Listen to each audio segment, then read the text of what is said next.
everyone, Ellie here. I've been playing along with a YouTuber called Cat Hand, and she has Morsels, where she actually does a lot of mixed media on small pages, and she's got a little book of them. So I thought I could do that, and that would be really fun to do, and it's really quick as well. So what I had done was our local Kmart had these big playing cards, and they were like $5, so they weren't all that expensive. Finding them here. So that's them there. So they're jumbo playing cards. So they're bigger than the normal playing cards. And I thought what I could do is this would be really good just to cut in half, and I could do my mixed media play on these. So what I've done is I actually sanded, because these are gloss cards, went to my local Bunnings, which is a hardware shop, huge hardware shop, and I just got a fine grit sanding block, and I just rubbed over them just very lightly just to take that shine off. So then what I did was I actually painted these with gesso. So I've got a whole heap of cards there that I've done, and they're ready to go basically. So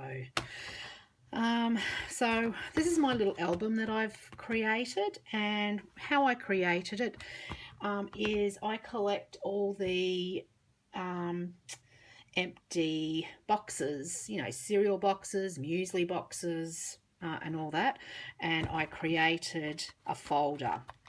So and I just thought I'd just do a steampunk sort of a theme, and was pretty pleased with how this actually turned out.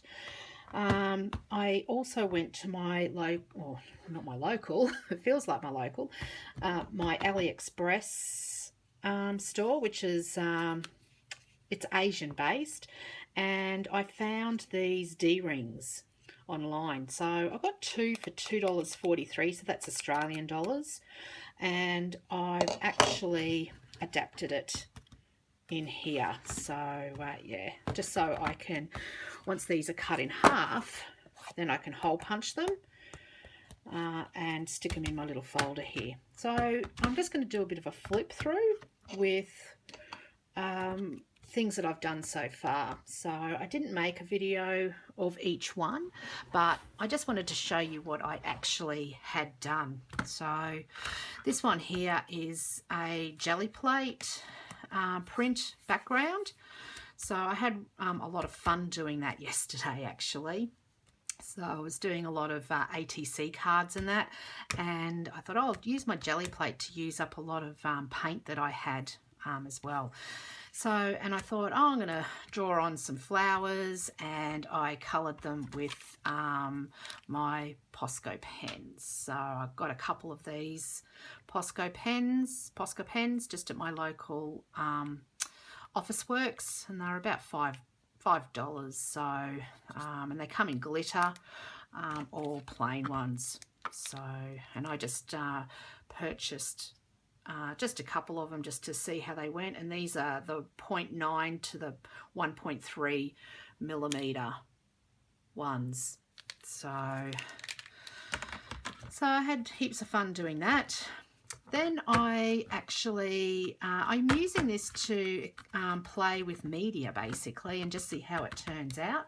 So this one, I actually just got good old masking tape and just crimpled it up on the card as such. And then I went over it with a blue metallic paint, and once that dried, I actually just rubbed a black ink pad over the top just to bring out the wrinkles on the page. So yeah, so if I'm a little bit stuck in a rut, I can always come to this and go, right, okay, then what have I done in the past, and just to prompt me.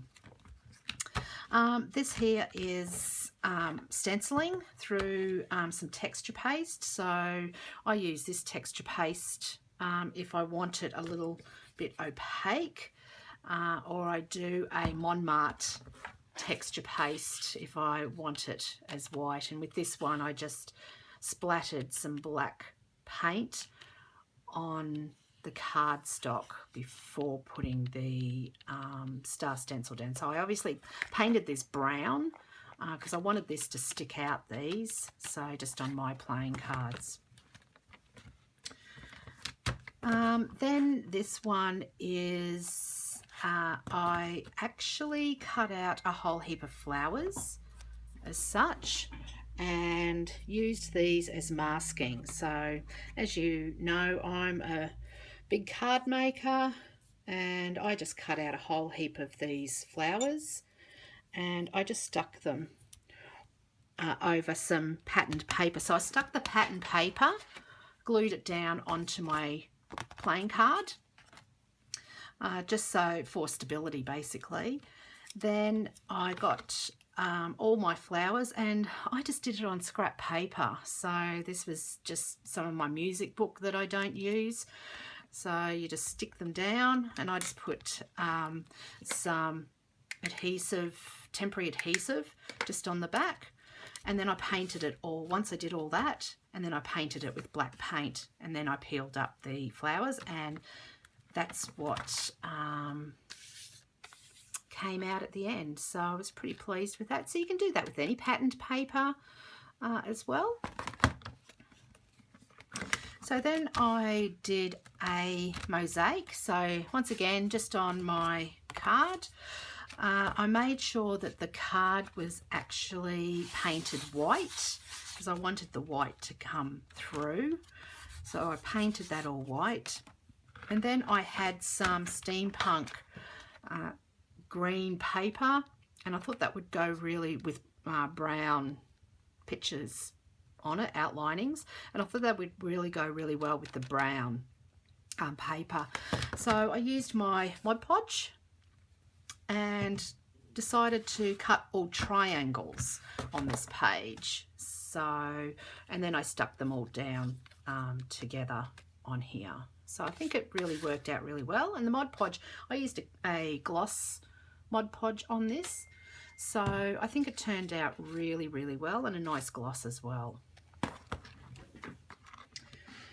So my next one I did was a collage, and I've got a heap of, so I've got a little container here that I don't chuck anything out basically. So just little bits of paper, coloured paper, strips and all that. So I've just got them in this container here. So I just got my container and got all patterned paper out basically, and just stuck it on. Once again, I used the Mod Podge on this here as well. So then I finished off, I've got these, a star stencil, oh sorry, a star die. So I cut that out in black, and then I got my white gel pen and just enhanced the tips of the stars. Did the same over here, but I did purple star cut out, but it didn't come out all that well. So once again, I'm not bothered about that, but it just gives me an idea on what I can do. So that was a collage afternoon that I did. That was quite fun. Stenciling, I love to stencil. So these are two of my favourite stencils, but I have got some CM metallic gold paste, and I love to run it through any script stamp. So and it really does bring out the script with using this gold's texture. Really lovely. On this side here, it was a crackle stencil that I had, and once again I just used CM iridescent. I thought I'd give that one a go, and it's a bit of a blue, and as you can see, it is just lovely. I absolutely love this. So they're the two products that I used on these pages here. This one, once again, just on my playing card, I coloured it all white and then I put down shades of blue. Okay, and then I just used the good old-fashioned kitchen cling wrap and just crinkled it all on the top. So, and this is the effect that I've got here. So, and I left it overnight actually, this one, because I did this technique late at night. So, and it turned out not too bad. So, oops. This one, Kat did some little houses, and I thought, oh, I'm going to give that a go. So these papers here were, whenever I'm doing or using paint, I have some scrap paper close by, so I actually don't waste my paint. I brush the excess onto a page, just like there's one there. Another one here that I was doing and all that, so I don't waste any paint. So I got those pages, and I saw Kat had made some houses, so I thought, oh, okay, I can do that. So, and I did some doodling around the roof and the door and put a little window in.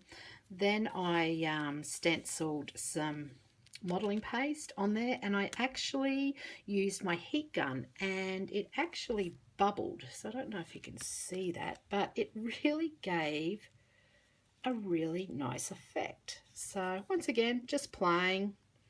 I used some tree stamps there, stamps in the background before putting on the blue and green paint. So yeah, so that was a really nice fun afternoon. Okay, these are my lips. So as you know, I'm in a collaboration with 9 other ladies around the world, and when we got the, and I'll put that link below here. So when we did the lips, I wasn't sure what to do. So I actually did experimenting with some lipstick, some embossing powder, and just by kissing the page basically. So I did that, but in the end I wasn't really happy with it, but I thought, hey, that'd be really good. So I just actually wrote underneath what it was, lip balm, or what colour the lipstick was, and so forth. So this is my Morsel circle page. So once again, I just have got a heap of shapes here. So I did circles. So glue top, glue stick tops, and I think this was my son's shot glass, and this is a spray lid. So I just use all of those just over the top of that. I did an experiment with wax, so candle wax. Oops. So I actually just got a candle, burnt it, and just dripped it all over the page. I actually drew on it as well. So this is an area that I'm going to explore a little bit more. So watch this space. This here is using tissue paper. So I ran tissue paper through my printer. Okay, and then I cut it out and stick it onto a jelly print page, and as you can see, it sort of blends into the background, so I don't see it all that much. And this is just an experiment with just some satin paint. I haven't finished that just yet, so it was really nice. I don't know what I'm going to do there. I'll probably do some doodling or something. And this is one that I did just with a credit card. So I've got my Spotlight VIP card, and you just dip it in paint, and just, so I love this technique, and I just outlined it in a black border. So that's where I'm up to at the moment. So I'll put Kat's link down below, and yeah, if you're interested, follow her. She's really an amazing journaler, and love her ideas that she has, and she's probably my top 5 people that I really love to follow. So I'll link that down below as well. So if you liked what you saw here, please give me the thumbs up, and don't forget to hit that subscribe button to more YouTube notifications that will come through, and don't forget to hit the notification bell as well. So thanks again, and happy crafting. See ya.